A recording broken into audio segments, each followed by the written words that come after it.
अगर एक एससी समाज के लड़के ने मुस्लिम समाज की बेटी से शादी करी तो कौन सा गुनाह कर दिया? मैंने कम से कम उनके 100 भाषण सुने हैं। वो संविधान की दुहाई देते हैं, वो संविधान की बात करते हैं, लेकिन क्या उन्होंने अपने जिले में कभी संविधान को घर घर बांटा? कभी संविधान की उन्होंने जो है संविधान को पढ़ाने का काम किया? जब तक हम रोटी बेटी का रिश्ता तय नहीं करेंगे, भाईचारा नहीं बढ़ सकता। भारतीय संविधान कहता है कि कोई भी बेटी कोई भी बेटा जो है संविधान के मुताबिक शादी कर सकता है, तो कौन सा गुनाह कर दिया? लेकिन बात है ना अहंकार की, बात है समाज को बांटने की।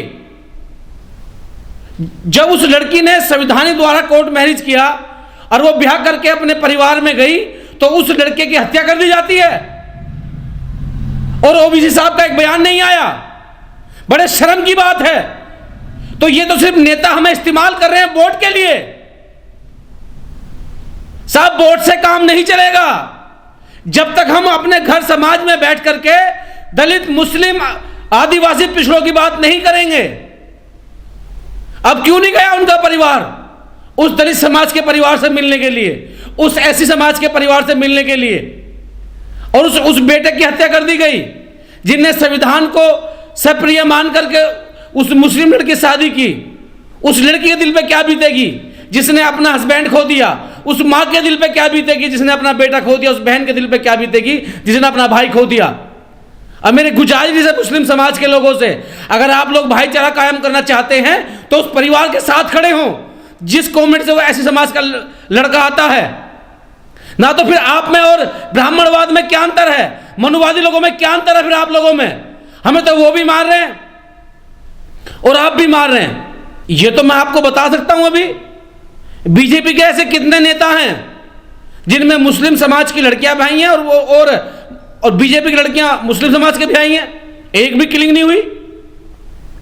तो फिर जातिवाद का फर्क हुआ नहीं हुआ कि अगर वो लड़का एससी कास्ट से है तो आपत्ति हुई, वही लड़का किसी अपर कास्ट का होता तो आपत्ति नहीं होती। तो मेरा सभी मुस्लिम वर्ग से यह कहना है कि आप लोग अपने समाज, अपने घर परिवार में संविधान को पढ़ें, संविधान की बात करें, सिर्फ मंचों पर दुहाई ना दें। और खास करके उस दिन ओवैसी साहब से मेरा कहना है कि आप हैदराबाद से आते हैं, आपकी नाक के नीचे ये निसंहार हुआ है। अगर आप लोगों ने अभी कोई एक्शन नहीं लिया तो किसी मंच पे मत कहना जा करके कि जय भीम जय भीम, किसी मंच पे मत बात करना दलितों की। मेरा कहने का मकसद पूरे मुस्लिम समाज को नहीं है, लेकिन आप उस समाज की अगुवाई करते हैं तो ऐसे समाज के दर्द को बांटने के लिए ओवैसी को जाना चाहिए हैदराबाद, उस परिवार के आंसू पूछने चाहिए। जब तो हम मानेंगे कि आप सत्य के साथ हैं, संविधान के साथ हैं और मानवता के साथ हैं।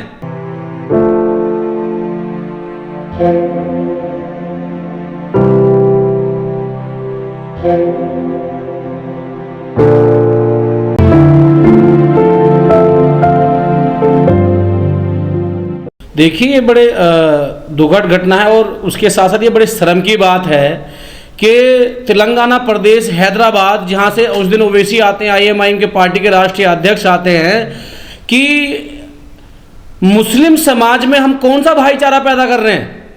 हम लोग बात करते हैं सिर्फ राजनीतिक मंचों पर कि रोटी बेटी का रिश्ता तय करें, हम बहुजन समाज की स्थापना करें, तो फिर हम लोग कौन से समाज की स्थापना कर रहे हैं? हालांकि अपराधी पूरी समाज से ताल्लुकात नहीं रखता, अपराधी अपराधी होता है, लेकिन कम से कम हमारे मुस्लिम कम्युनिटी में जो पढ़े लिखे लोग हैं, जो नेता हैं, जो वोटों की बात करते हैं, खासकर उस दिन ओवैसी साहब जो हैं, वो कम से कम अपने समाज को, अपने जिले में ये तो समझाएं कि दलित भाईचारा कैसे बढ़ेगा। अगर आप नहीं चाहते हैं तो आप भी जो है कम से कम जातिवाद, फिर तो आप लोग जातिवाद को बढ़ावा दे रहे हैं। क्या गलती थी?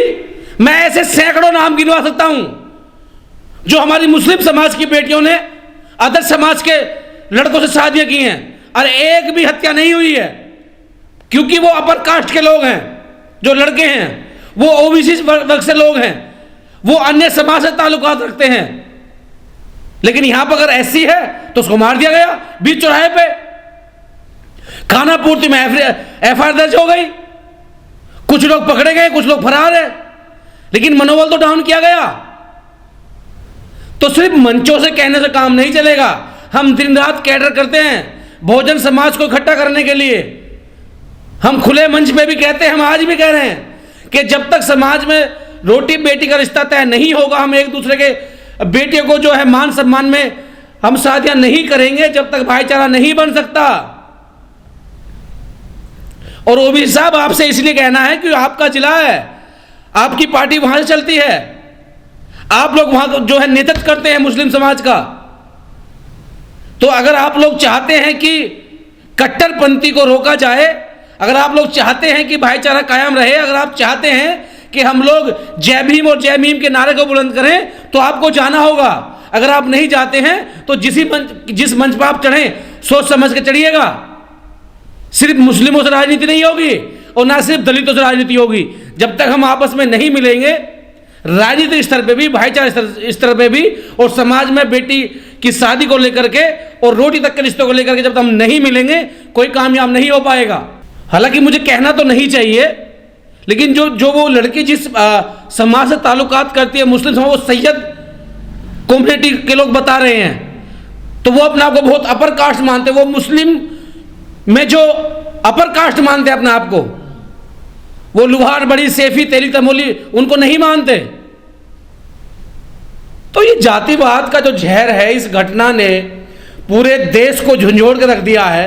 हम पिछले सालों 2014 से लेकर के लगातार प्रदेश में सरकार भाजपा की है, केंद्र में सरकार भाजपा की है, उत्तर प्रदेश में, अन्य कई स्टेटों में भाजपा की सरकार है। वो तो ऐसा मौका ढूंढ रही है जो दलित मुस्लिम भाईचारे को तोड़ा जाए। एनआरसी का मामला हुआ, युवा सखदल की टीम लगातार अपने मुस्लिम भाइयों के साथ रही। किस लिए रही? भाईचारे के मामलों को लेकर के। अभी कई मामले ऐसे निकल कर आए हैं जहां पर मुस्लिम समाज पर अत्याचार किया जाता है। हम खुद उनकी मदद करने गए हैं, युवा सदन उनकी मदद करने गया है। हम इसलिए नहीं गए कि वहां कोई कट्टरपंथी है, हम इसलिए गए हैं कि समाज में भाईचारा कायम किया जाए। तो पुनः मैं एक बार फिर वापस कहता हूं कि पूरी कम्युनिटी को तो बदनाम नहीं किया जा सकता, लेकिन जिस लड़के ने उस घटना को अंजाम दिया है, जिसने वो एससी समाज का लड़का मारा है, जिस एससी समाज के लड़के ने शादी की थी मुस्लिम लड़की से, वो अपराधी है, वो गुनहगार है। लेकिन मुस्लिम समाज के उलेमाओं को, मुस्लिम समाज के नेताओं को, मुस्लिम समाज की जो नुमाइंदगी करते हैं, उन सबको उस परिवार के साथ जाना चाहिए जिससे कि भाईचारा कायम रहे। ना तो फिर वो दिन दूर नहीं है, दलित समाज अपने आप को किनारा कर लेगा, फिर पिटते रहना, इधर मुस्लिम पिटेगा, इधर दलित पिटेगा। और भाजपा ये चाहती है, जो देश को तोड़ना चाहते हैं, जो देश की कुछ ऐसी ताकतें हैं जो भाईचारा विश्वास नहीं करते, उनको जो है मौका मिल जाएगा। तो मेरा आग्रह है उस दिन ओबीसी परिवार से कि उस परिवार के जो ऐसी समाज का लड़का, उसके यहाँ से पूछे जाएं, उसकी मदद की जाए। कि सिर्फ मंचों पर लिखने से या जय भीम कहने से भाईचारा नहीं बनेगा। आपने हर मंच पे संविधान, बाबा साहब, दलित की बात करी है, लेकिन आपने आज इस घटना पे आप क्यों नहीं बोले? उनके क्षेत्र की घटना, उनके जिले की घटना, उनके नाक के नीचे की घटना है। तो क्या आप जो है ये तालीम दे रहे हैं? ये भाईचारा बनाने के लिए आप जो है उनमें जो है इस तरह का जो माहौल पैदा कर रहे हैं? तो इसका मतलब जो संविधान आप उठाकर दिखाते हैं, जो संविधान आप लेते हैं, आपने अपने जिले में नहीं जब संविधान को नहीं पढ़ाया, संविधान की जो मौलिक उसमें बातें लिखी गई हैं वो उनको नहीं पढ़ा, तो बेकार है आप लोगों को राजनीति करने का क्या मकसद बनता है फिर?